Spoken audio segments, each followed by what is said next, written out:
Andrew Jackson a dit un jour, si le peuple comprenait l'injustice flagrante de notre système monétaire et bancaire, il y aurait une révolution dès le matin.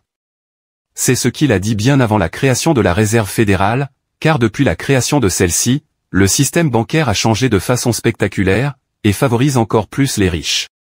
Le problème est que la plupart des gens ne comprennent pas comment le système fonctionne, ils ne savent pas comment l'argent est créé, ils ne savent pas comment les banques centrales fonctionnent, de sorte que seule une petite minorité profite réellement de ce système aux dépens des autres.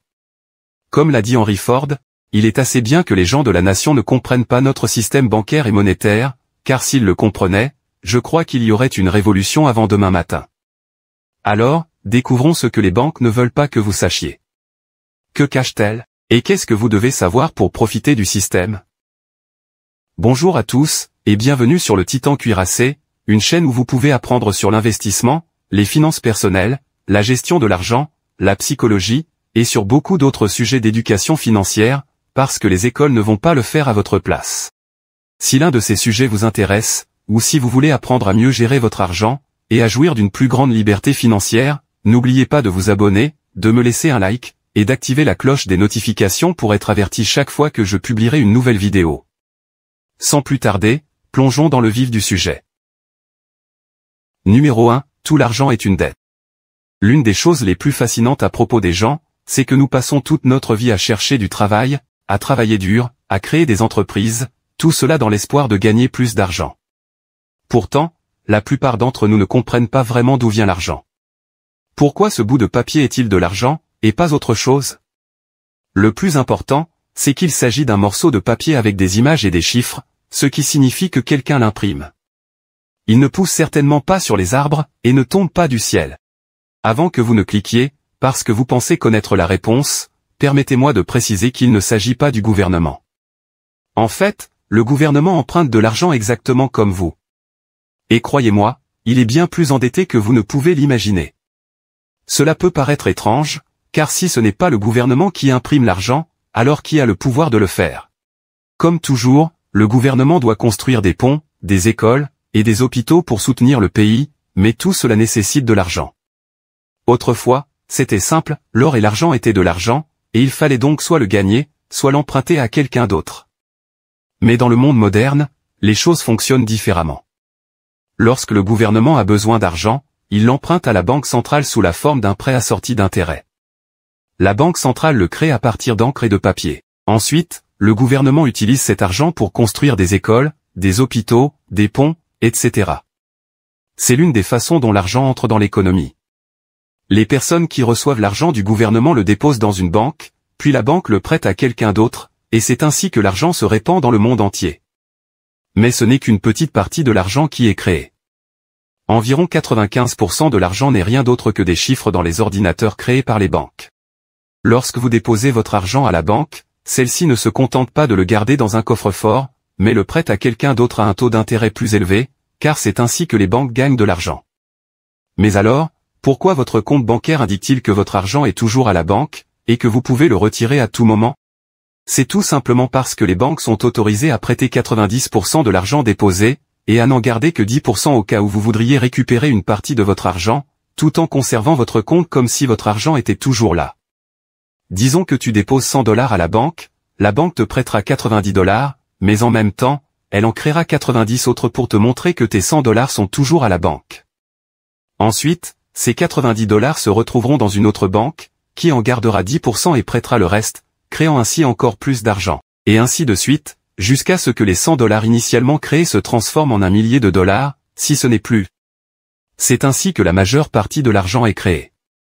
Donc en réalité, 95% de notre argent n'existe pas physiquement. Et le plus étrange dans ce système, c'est que l'argent qui a été imprimé au départ a été prêté aux banques et au gouvernement. En d'autres termes, le gouvernement ou les banques doivent rembourser plus d'argent que la quantité d'argent existant dans le système, ce qui signifie que la dette ne peut tout simplement jamais être remboursée. Supposons, par exemple, qu'il n'y ait pas encore d'argent dans le système. Vous demandez à la banque centrale de votre pays de vous prêter $10, elle vous répond par l'affirmative. Mais vous devez la rembourser avec un intérêt de 10%, ce qui signifie que vous devez rembourser $11. La question est maintenant de savoir où vous obtiendrez le dollar supplémentaire, si seulement $10 ont été créés au départ. La réponse est Nulle part. En résumé, nous utilisons ces morceaux de papier comme de l'argent parce que nous faisons confiance à ce système, mais en réalité, ils ne sont garantis par rien. Investissez donc votre argent dans des actifs réels tels que les actions, l'or, ou l'immobilier. Numéro 2, votre banque n'est pas votre planificateur financier. Ce que la plupart des gens ne réalisent pas, c'est que les banques ne sont pas là pour agir dans votre intérêt. Leur but n'est pas de vous aider à vous libérer financièrement, à obtenir les meilleures offres, ou à résoudre vos difficultés financières. Les banques sont des sociétés rentables qui doivent rendre des comptes à leurs actionnaires, et sont obligées de faire des bénéfices. Par conséquent, comme toute autre entreprise, elles agissent dans leur intérêt en vous vendant des produits et des services qui leur profitent à elles, et non à vous. Oui, vos intérêts peuvent parfois être alignés, mais pas toujours. Ainsi, lorsqu'une banque vous suggère de faire quelque chose, ce n'est pas parce que le guichetier porte un beau costume et est très aimable avec vous, qu'il vous donne le meilleur conseil possible. Avant d'essayer de vous vendre ce produit, chaque guichetier a suivi une formation approfondie pour apprendre à convaincre de payer pour ce service. Pensez donc par vous-même, ne décidez pas d'accepter quoi que ce soit sans y avoir réfléchi. Veillez à toujours comparer les tarifs avec ceux d'autres banques, ne vous laissez pas manipuler un seul instant par la gentillesse avec laquelle ils vous traitent, car cela pourrait finir par vous coûter une fortune à long terme. Numéro 3, plus vous êtes riche, moins les banques vous facturent de frais. L'objectif principal des banques devrait être de prendre l'argent de ceux qui ont de l'argent en trop, et de le prêter à ceux qui en ont besoin. C'est ainsi que les banques ont vu le jour. Toutefois, le système financier a évolué depuis lors. Lorsque vous vivez d'un salaire à l'autre, vous n'avez pas de valeur pour les banques. Elles peuvent à peine gagner de l'argent sur votre dos. Au mieux, elles peuvent vous accorder un petit prêt hypothécaire et une carte de crédit.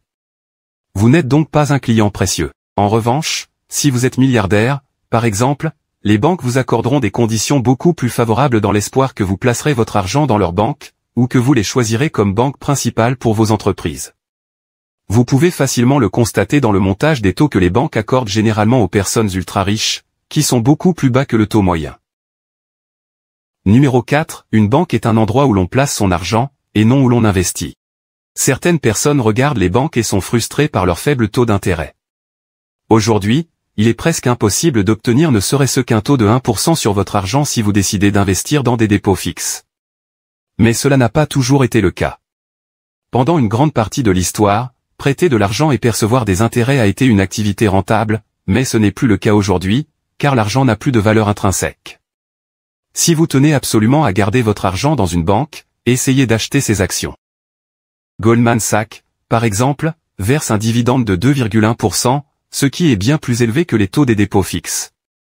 En outre, vous bénéficierez de la hausse des actions, et le plus important est que vous ne garderez pas simplement votre argent dans une banque, mais que vous serez l'un des propriétaires de cette banque. Voilà, c'est tout pour aujourd'hui. J'espère que vous avez apprécié cette vidéo. Si c'est le cas, ou si vous avez appris quelque chose, n'oubliez pas de vous abonner, de me laisser un like, et d'activer la cloche des notifications pour être averti chaque fois que je publierai une nouvelle vidéo, car j'en ai beaucoup d'autres de ce genre à venir prochainement, ainsi que des résumés de livres, et d'autres choses amusantes.